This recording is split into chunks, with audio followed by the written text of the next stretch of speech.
Sydney to Melbourne for our Melbourne book launch. We've got 2 of them happening tomorrow and Sunday. If you're joining me for the book launch, I can't wait to see you. But here we are. And I'm doing the Australian wave because there is some flies around here. Let me tell you, it's an interesting experience for us city folk who aren't quite used to the flies. So I'm doing the Australian wave today. But the little truck stop we were at, little rest spot, perfect Wi-Fi. I can see the repeater on the hill, the Wi-Fi repeater, so it's got the most perfect Wi-Fi. I just got to contend with the flies and we're good to go. So hi to Kerry, good morning. Thank you for joining me today. It is, like I said, it's an exciting journey for us. We're on our way to Melbourne, and this little truck stop or little rest spot is called Little Billabong. Haven't seen a billabong yet, but it's called Little Billabong, so it's kind of looking a little bit like that. Pretty fabulous. They've got toilets, but they got really good Wi-Fi. So here we go. So Q&A Fridays. I posted, I think it was last night, I shared on our private page something that was really exciting that I have been playing around with, testing a recipe for, and that was for a type of chocolate. Because one of the things I know with you guys, and I feel your pain so intensely because I suffer from the same problem, it's really, really hard to find sugar-free chocolate readily available in the supermarkets. And if it is sugar-free, it tends to be really high in dairy, or if it's dairy-free, it's really high in sugars and all this sort of stuff, or it doesn't taste very good. So there's a lot of it's a bit of a minefield when it comes to finding your own sugar-free chocolate. So I thought I gotta put a stop to this. I gotta help us out. I'm just gonna ignore the flies. If I ignore them, they'll go away, right? Isn't that how it works? Even Mahai's on the other side of the camera just waving madly. So when it comes to sugar-free chocolate, what I kind of decided was that I would try my hand at making one for us. So I played around with a few recipes, and what I come up with was not just gluten-free and sugar-free, but it's also dairy-free. It is vegan, so there's no animal products in it whatsoever. It has 3 ingredients, and I was able to get a prebiotic into that chocolate, which means it's good for our gut health. So yes, and I tried it last night. After playing around for a while, I tried it and I finally came up with a version that I was happy with. Now this chocolate, not only can you just have it as little nibbles as a dark chocolate, because I made a dark chocolate, but you can also use it in your cooking. So you can bake with it, you can chop it up and use it as chocolate chips and all that sort of stuff, which is wonderful.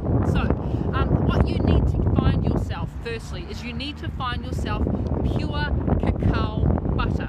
Now it is white and it usually comes in little discs, and if you can find yourself pure cacao butter, that is the basis of chocolate. Now cacao butter is literally when they take cacao seeds, which is what makes chocolate, they take them off the tree and then they press them just like you're making olive oil, and then the oil that comes out of that, it solidifies hard like coconut oil. When you harden coconut oil, it goes really, really hard, and that is the basis of chocolate. So we're going to start with the pure cacao butter. I have gone online. I wrote it down. A couple of places I found, shopping online is sometimes the easiest place to buy your products, because not a lot of supermarkets once again sell pure cacao butter, and it looks like white chocolate, but don't think it's white chocolate. It's basically just cocoa solids or cocoa butter, and pure cacao butter doesn't taste of anything. But it looks like white chocolate, and that's the base of chocolate. So you need to find some pure cacao butter. Now here's a couple of places that I suggest you go and have a look online. There is a place in Australia called Organics on a Budget. That is the website, organicsonabudget.com.au. Those guys are based in Sydney and they do deliver. Just be aware though that it's coming into summer, so your cacao butter may melt. If you are leaving it outside, make sure you're home to accept that delivery. The other place I found, which is also in New Zealand and Australia, and also around the world in the UK and Singapore, is a company called the Source Bulk Foods. Now they do delivery as well, and they also have physical bricks and mortar stores. I know in Sydney I think they've got 3. They've got a couple in Auckland as well, so it would pay to go online and look at the website, the Source Bulk Foods, and see what you can get off those guys. They do sell cacao butter, pure organic cacao butter, and that's what you're looking for. But as well as that, the Source Bulk Foods are a zero waste company. So you know they're a very responsible company, and they have some gorgeous stuff. I cannot wait. Once I get back to Sydney, I'm going to go and visit their Balmain store because it just looks absolutely fabulous. So we're going to start with cacao butter. And when it comes to cacao butter, sorry, I'm right near the highway. There's a bit of noise today, but that's okay. When it comes to the cacao butter, it's so, like I said, it's as easy as boiling off a log making this. So you need your cacao butter. That's the first thing. So your organic raw cacao butter. You're going to use about 50 grams of cacao butter, and to that 50 grams of cacao butter you're going to put it into a little saucepan and just melt it gently on the stovetop. It'll take literally seconds to melt. It is so quick to do. You could do it in the microwave as well. It's not like melting chocolate. It's so easy. You just put it into a pot, put that pot on medium heat. After about a minute or minute and a half, it's completely liquid. Take that pot off the heat, or take the little bowl out of the microwave, and then you're going to add in 3 tablespoons of raw cacao powder. So that is the raw, like cocoa powder, but the raw organic stuff that you can get in all the supermarkets now. You're going to add 3 tablespoons of that to the melted cocoa butter or cacao butter. And then you're going to add, and this is where the prebiotics come in, 2 tablespoons of inulin powder. And that is it. Stir it up and you will have a liquid chocolate. Now, if you want to harden it, you can either just put it straight, like tip it out onto a baking paper lined roasting tray, and you'll have like a big piece of chocolate. Pop it into the fridge or the freezer for about 10-15 minutes and then crack it into pieces. Or you can buy silicone molds, and silicone molds, you can get them from any cookware store, and you pour the chocolate into the molds and you can make little chocolates. Now what I've given you guys is the base. It's just basically dark chocolate, cacao butter, pure cacao butter, organic if you can get it, definitely, but a lot of them are organic, the cacao butters, and then cocoa or cacao powder, which is the pure raw dark chocolate taste, and inulin. That's all you need to make your own chocolate. You could then add nuts, you could add pure vanilla, just a little bit of pure vanilla extract in there to make a vanilla chocolate. You could add a little hazelnut, oh that nearly went up my nose. You could add a little hazelnut liqueur as well. There's multiple ways that you can flavour that chocolate, but if you want to use it in baking like chocolate chips, keep it pure just like that. I'm excited. In fact, I've got some over at the car, and I forgot to show you guys what it looks like. It's actually in the car right now. I'm looking at Mahay, wondering if he would run over and grab it for us. Where is it? It's in one of the chili bins right at the top. Sorry, one of the eskies. You're looking for, I made some little chocolate, and it's in a little plastic baggie on top of the esky or the chili bin, depending on what country you're in. Good luck finding that one, right? Good luck. Actually, oh no, I shouldn't yell. He's way across the cupboard. So that's how you make it. It's pretty cool, pretty easy, not too hard at all to make.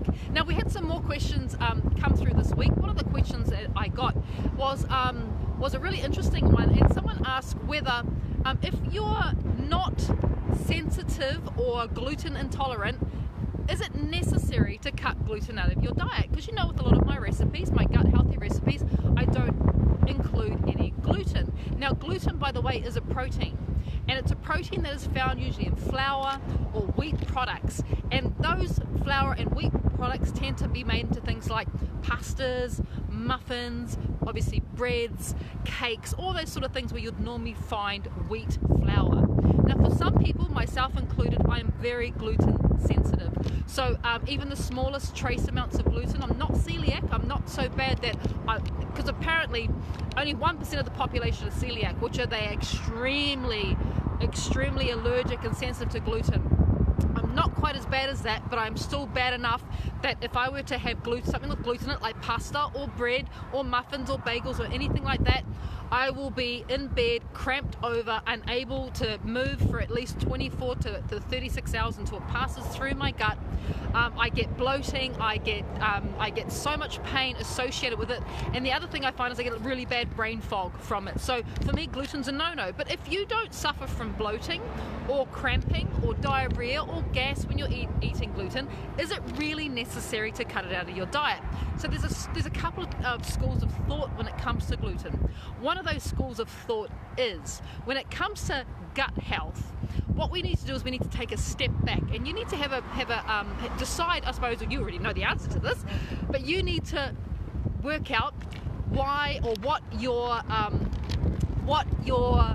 health goals are. First thing, you've got to work out what your health goals are. If your health goal is weight loss, then you're going to want to remove gluten out of your diet while you are going through weight loss, because gluten, especially if we're talking about white flour and breads and muffins and cakes, those types of things are the opposite of trying to lose weight. You will hold on to weight, because don't forget, gluten is a carbohydrate, and when you have a diet that's high in carbs, your ability to lose weight is seriously compromised. And also the thing about gluten, or things that are made from white flour, gluten has zero nutritional benefits. There is nothing nutritionally strong about gluten at all. So if you were to look at it purely from a nutritional point of view, it is almost like gluten, bread, white flour, all things made from gluten, it's like a filler. There's no nutritional value. All we're doing is we're filling up our body. Now, if you were to remove gluten from your diet, take it out of your diet, you're still going to want to fill yourself up. Chances are you're going to fill yourself up with more nutritious food. Like for us, bread used to always be on the table. A loaf of bread, this is how I grew up, was bread and butter on the table. We used to have it to fill us up, because we had a really big family. There was up to 13 of us that lived in our house. We had a 3-bedroom house, by the way, and there was up to 13 sometimes living in our house. So we had the bread on the table with the butter to keep everyone full, because it was cheap, and it filled you up, but there was no nutritional value whatsoever. So now in my house, in our household, and I have a household that as well, everyone, before I started on my health journey, we had bread with every meal because we were filling up and it was cheap. Now that I've taken that out, and we don't have supermarket white bread or even like brown bread and grain bread in the house anymore, we have to fill up with other things. And guess what those other things are? We're turning towards nutritional food. For example, we're adding more fibrous food like vegetables, because that's what's going to help you stay full. And it's not only going to help you stay full, it's going to make you super healthy. So if you don't have any symptoms like bloating and cramping and diarrhea and all that from gluten, by all means, continue to keep it in your diet. But think about the nutritional value if you are to replace that nutritionally defunct food item with things that have more nutritional value, like fibrous vegetables, which are going to keep you so full of energy. And I do also find with a lot of gluten-laden products, I get really lethargic afterwards. So that's one of the reasons. The other reasons is some of the symptoms of people who have a slight gluten insensitivity doesn't necessarily mean it's bloating or diarrhea or cramping or gas or anything like that, or brain fog. There are other things that gluten can cause, because gluten can make certain people very inflamed. So it's an inflammatory gluten and gluten products. And if you suffer from anything along the lines of joint pain or joint stiffness or arthritis, or let's say that for people that have skin problems like dermatitis or eczema, gluten can be a trigger as well. And also something as simple as if you are diabetic. Remember, gluten is an empty calorie. It really is so nutritionally not there that all you're doing is you're spiking your glucose levels, you're spiking your blood sugar, your insulin levels are rising. And for diabetics, it is something you want to totally avoid. Even if you're pre-diabetic, or even if you're concerned about diabetes, you want to avoid gluten. So there's my answer on gluten. And the same thing can be said for dairy as well. If you find that you're not necessarily having symptoms from dairy, but if your goal is weight loss, dairy can be very high in fat. And if you really are looking at getting rid of some pounds or some kilos really quickly, cutting back on your dairy. I'm not saying remove it completely from your diet, but cutting back on your dairy is a really good idea, because Once again, dairy can be quite inflammatory. For my husband, it's extremely inflammatory, and I know when he's had dairy because he snores. So there's other there's other ways of realizing whether our bodies are saying yes or no. It may not just be pain associated. It might be something with my husband. There's no pain when he has his ice cream. There's only pain in my ears because he snores like a truck. He's shaking his head. Yeah, he does. He still knows the flies that are making him shake his head. So there are other symptoms that you might find, and it's about listening to our body. But look, I don't say cut dairy out completely, because yes, I am lactose intolerant, so I do use lactose-free milk. Once again, it's the protein in milk that I cannot digest, my body cannot digest, and that protein is called lactase. I'm going to eat a fly soon. Well, that's extra protein, right?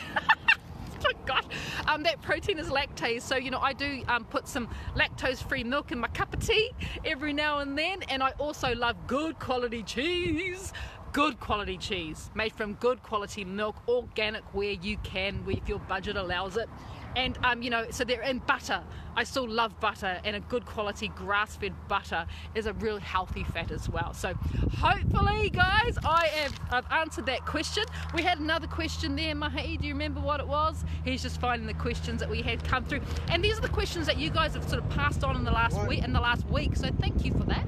Why your homemade yogurt isn't thickening and how to fix it? Last week I shared with you my homemade coconut yogurt recipe, and I've had a few people come through in the last week saying that their yogurt hasn't thickened. Now the main reason why it may not have thickened is that the coconut milk was at the incorrect temperature when it was stored in the yogurt maker, and their type of tapioca starch that you've used may not be the same as what I've used. I'm sorry, I can't remember the brand.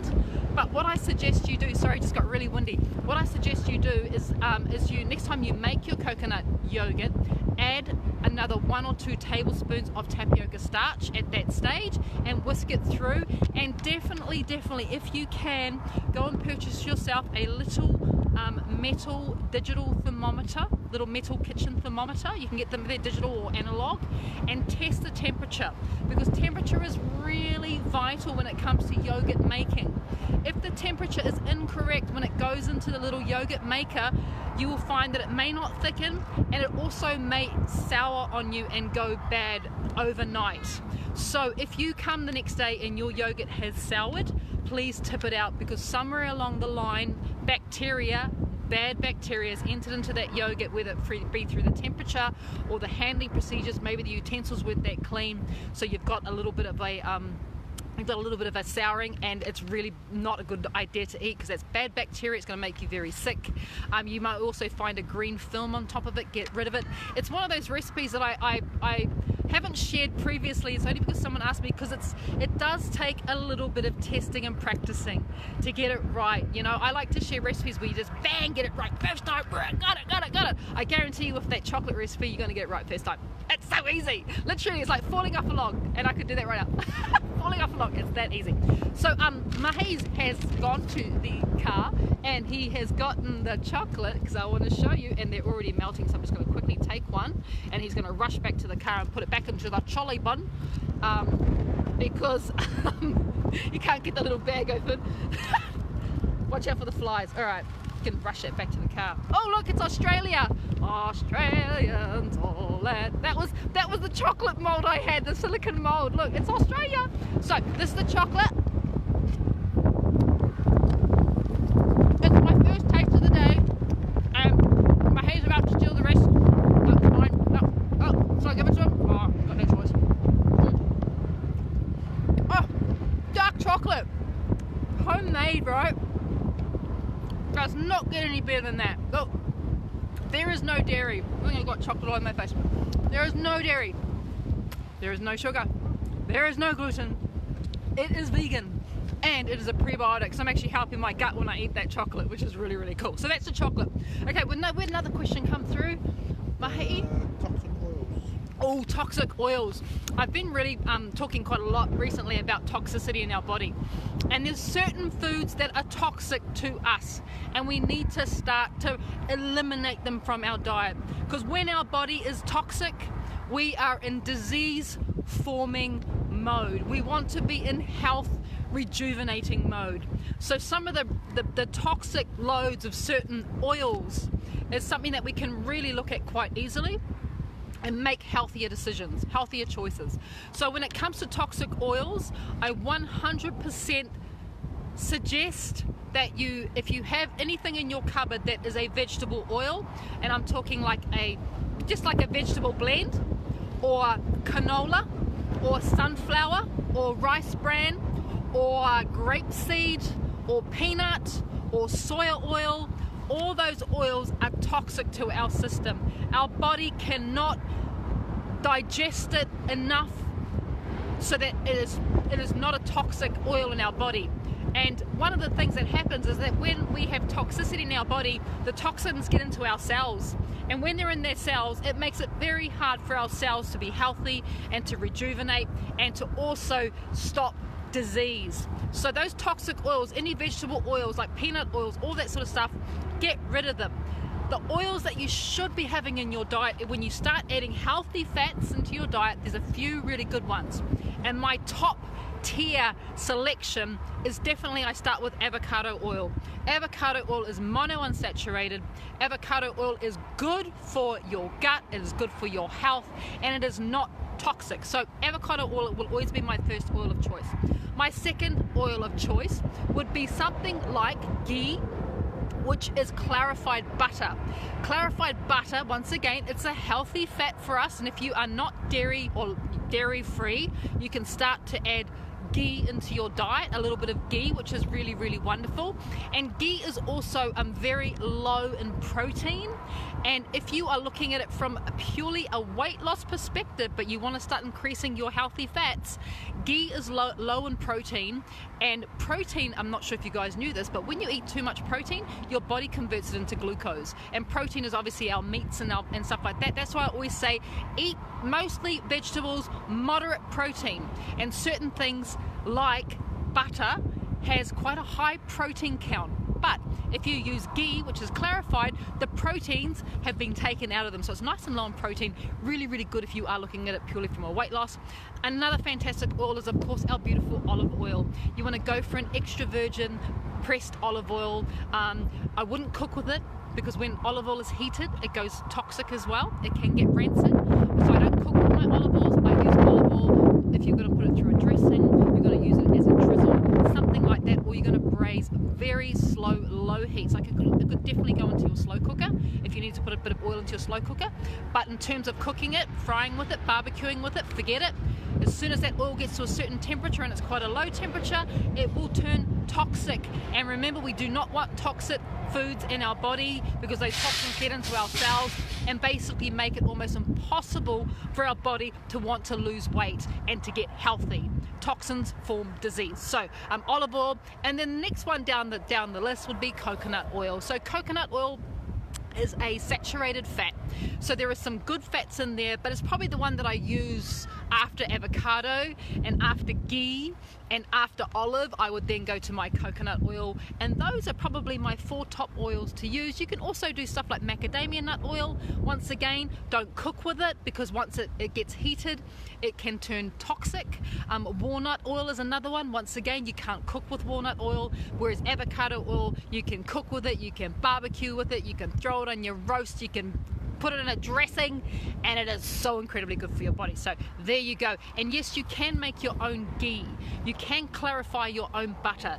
It is relatively easy to do. Just start with a really good quality grass-fed butter.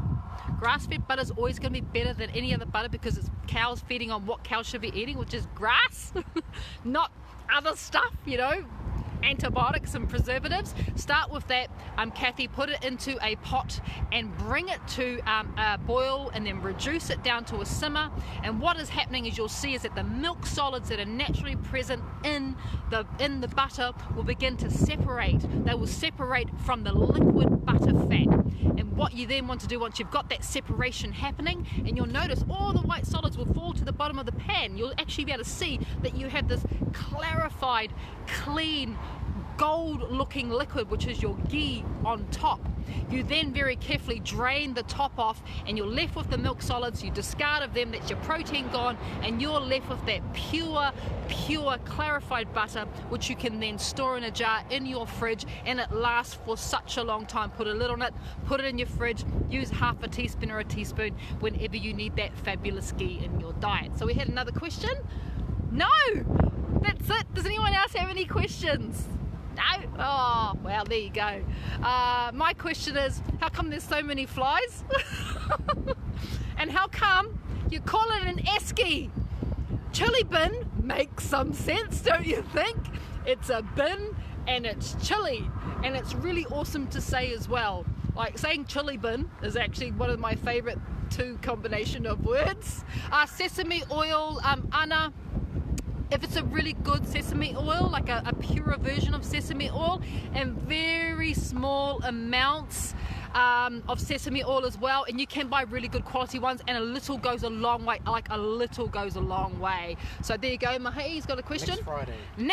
Oh, he's just reminded me. So, you know, we're on our way to Melbourne. Can't wait. Woohoo! We're on our way to Melbourne. First stop's Costco. Of course. Costco wasn't open when we came through Sydney, so first stop in Melbourne is Costco and Docklands, and then we're checking into our apartment and setting up for the classes. But next Friday, of course, it's another Q&A, but it's a bit more exciting because next Friday what we are starting is our 12 cooking days till Christmas. So I am going to be going live every day from my kitchen or wherever I am, cooking for you guys, and we're going to be cooking straight out of my Christmas ebook. So my Christmas ebook, Bridget's Healthy Christmas, which if you want a copy of that, it's bridgetshealthychristmas.com. You can get your copy of that ebook. It is automatically sent to you because it's a digital version, 50 festive recipes. We're going to start cooking from that ebook. I'm going to be teaching you some really cool tips and tricks on how you can survive the Christmas and party season through cooking, through eating well. Is that going to attack me? Oh, it's a black. Can you see him? Right there. Look, look. He's there. He's looking at me. He's eyeballing me. You stay there, buddy, and I'll stay here. He's going to swoop, mate. Look, he's swooping. He's swooping. Oh, there it goes. Woo! You. He heard me say chili bin, and he's like, it's an esky. It's an esky, Karen. It's an esky. I know it's an esky, but it's also a chili bin. My name's not Karen either. It's Bridget. All right. So yes, next Friday, December the 13th. We are starting our 12 cooking days till Christmas. It is my gift to you. I'm going to be going live every single day, and we are going to be doing recipes straight from the ebook, Bridget's Healthy Christmas. We're also going to be doing tips and tricks on how you can survive the party season, but more so how you can cook your way to health even though it's coming up to Christmas. And I know there's a lot of temptations out there, guys. Don't tell anyone, I'm even going to be sharing with you healthy cocktail recipes. Oh, we really can have our cake and eat it, right? Healthy cocktail recipes. I've got some healthy cocktail recipes to share with you guys. So we're going to be doing that. We're going to be doing lots of really gorgeous things every single day, 12 days till Christmas. The very last one we go live is on Christmas Eve. So start joining me from next Friday. I've got a few more classes coming up before then. I've got some recipes to share with you on Bridget's Kitchen. Make sure you join Bridget's Healthy Kitchen family, our private group as well. We can answer all your questions there. And someone's saying, Nature's Botanicals insect repellent. Does it come in black crow repellent too? Because he was giving me the evil eye. I'm telling you, it was like that cat meme. You know, when that woman's yelling and the cat's like, "Rrr." That's what I felt like when it came to the black crow. It's me and the black crow. But anyway, we better get on the road. We're gonna need to make it into Melbourne. We need to get there in one piece. Beautiful, gorgeous day here in Little Billabong, about an hour out of Albury, central. What kind of central? Southern New South Wales we are. I think Albury sits on the border of New South Wales and Victoria.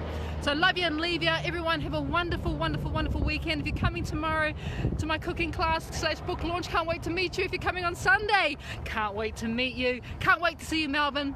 Talk to you guys soon. Everyone be safe.